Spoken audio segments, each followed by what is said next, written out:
சென்னை மாநகராட்சியின் மலிவு விலை சிற்றுண்டி உணவகம் அனைத்து தரப்பு மக்களிடையே மாபெரும் வரவேற்பை பெற்றுள்ளது. ஆனால் தற்போது பின்பற்றப்படும் தரமும் சுகாதார முறையும் தொடர வேண்டுமென்ற எதிர்பார்ப்பும் எழுந்துள்ளது. ₹1 ஒரு இட்லி, ₹5 சாம்பார் சாதம், ₹3 தயிர் சாதம் என்று ஏழை எளிய மக்களும் கூலி தொழிலாளர்களும் அதிசயத்துடன் ஆச்சரியப்படும் திட்டத்தை தமிழக முதல்வர் ஜெயலலிதா அறிவித்தார். சொன்னதைப் போலவே சென்னை மாநகராட்சியின் மூலம் துவங்கப்பட்ட இந்த மலிவு விலை சிற்றுண்டி உணவகம் தனது சேவையை துவக்கியது. ஏழை எளிய மக்கள் முதல் தலைநகர் சென்னையை நம்பி பிழைத்துக் கொள்ளலாம் என்று வந்துள்ள நடுத்தர வர்க்கத்தினருக்கும் வரப்பிரசாதமாய் அமைந்துள்ளது. இந்த மத்தியானம் 1 மணிக்கு வந்து சாப்பிட்றது எங்களுக்கு மனசு திருப்தியா நல்லா இருக்குதுங்க. சாம்பார் சாதம் ₹5, தயிர் சாதம் ₹3, இட்லி ₹1 கொடுக்குது. எங்களுக்கு நல்ல திருப்தியாக இருக்குது, சாப்பிட்றதுக்கு நல்லா இருக்குங்க. ரொம்ப சுவையாக இருக்குது, நல்லா இருக்கும். யாரும் விரும்பி சாப்பிடுவாங்க. அதை நல்லா இருக்குது சாப்பாடு. தயிர் மட்டும் இன்னும் கொஞ்சம் இம்ப்ரூவ் பண்ணணும். கொஞ்சம் கட்டியாக இருக்குது, கொஞ்சம் இதாக இருக்கணும். வேறு பாக்கியெல்லாம் டேஸ்ட்டாக நல்லா இருக்குது, மெயின்டைன் பண்ணுறது நல்லா இருக்குது, சுத்தமாக நல்லா இருக்குது. ₹45 ₹30 ஆகுது சார். இப்போ இது ரொம்ப ரொம்ப எங்களுக்கெல்லாம் ரொம்ப ஹெல்ப்பாக இருக்குது, ரொம்ப நல்லாவும் இருக்குது.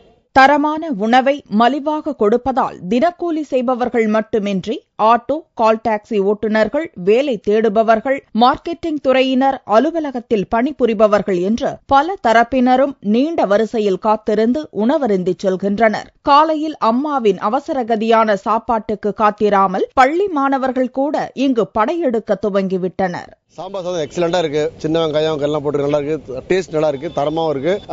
தயிர் சாதம் கொஞ்சம் டெவலப் பண்ண நல்லா இருக்கும், அதுல பண்ண நல்லா இருக்கும். மெயின்டைன் பண்ணா நல்ல எக்ஸலண்டா இந்த திட்டம் வந்து இந்தியாவுக்கு உலகத்துக்கே வழிகாட்டியா இருக்கும். இந்த திட்டம் ஒரு இடத்துல போய் சாப்பிட்றோம்னா எங்களுக்கு ₹35 வந்து ₹50 வரலும் வந்துகிட்டு இருக்கு, ஒவ்வொரு நாளும் ஒவ்வொரு டைமுக்கும். ஆனால் இது இப்போ வந்து ₹10 எல்லா சாப்பாடும் சாப்பிட்றோம், திருப்தியாக இருக்குது, நல்லா டேஸ்ட்டாகவும் இருக்குது. நல்ல திட்டம் இது நல்லா எங்களை மாதிரி டிரைவருக்கு நல்லா பயன்படுற திட்டம். எங்களோட ஸ்கூல் பசங்களாம் ரொம்ப ஒர்க் ஆகுது. இது எல்லாங்க ஸ்கூல் பசங்க பாதி பேர் வந்து சாப்பிட்டு போறாங்க, ஏழைப்பட்டவங்க வந்து சாப்பிட்றாங்க.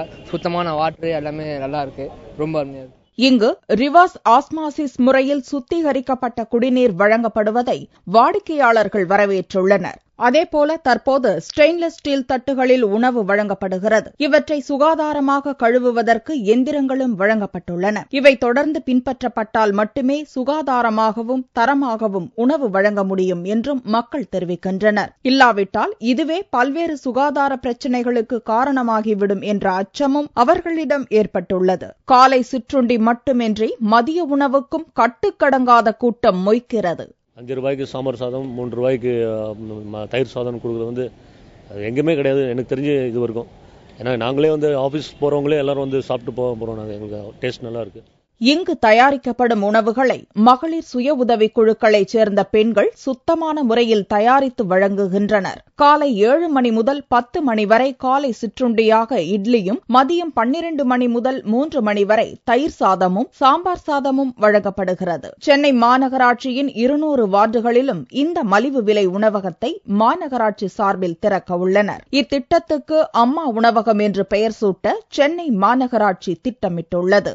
ரேஷனில் இலவச அரிசி, 100 நாள் வேலை திட்டம் போன்றவற்றால் பல்வேறு வேலைகளுக்கு ஆள் கிடைக்காத நிலை ஏற்பட்டுள்ளது. தற்போது மலிவு விலை உணவும் கிடைத்து விடுவதால் இது மக்களை மேலும் சோம்பேறியாக்கி விடுமோ என்ற அச்சமும் ஏற்பட்டுள்ளது. ஏற்கனவே டாஸ்மாக் மதுக்கடைகளில் கூட்டம் நிரம்பி வழியும் நிலையில் மலிவு விலையில் உணவு கிடைப்பதால் சம்பாதிக்கும் பணமெல்லாம் மது அருந்துவதற்கு செலவிட நேரிடுமோ என்ற கவலையும் கூடவே எழுந்துள்ளது.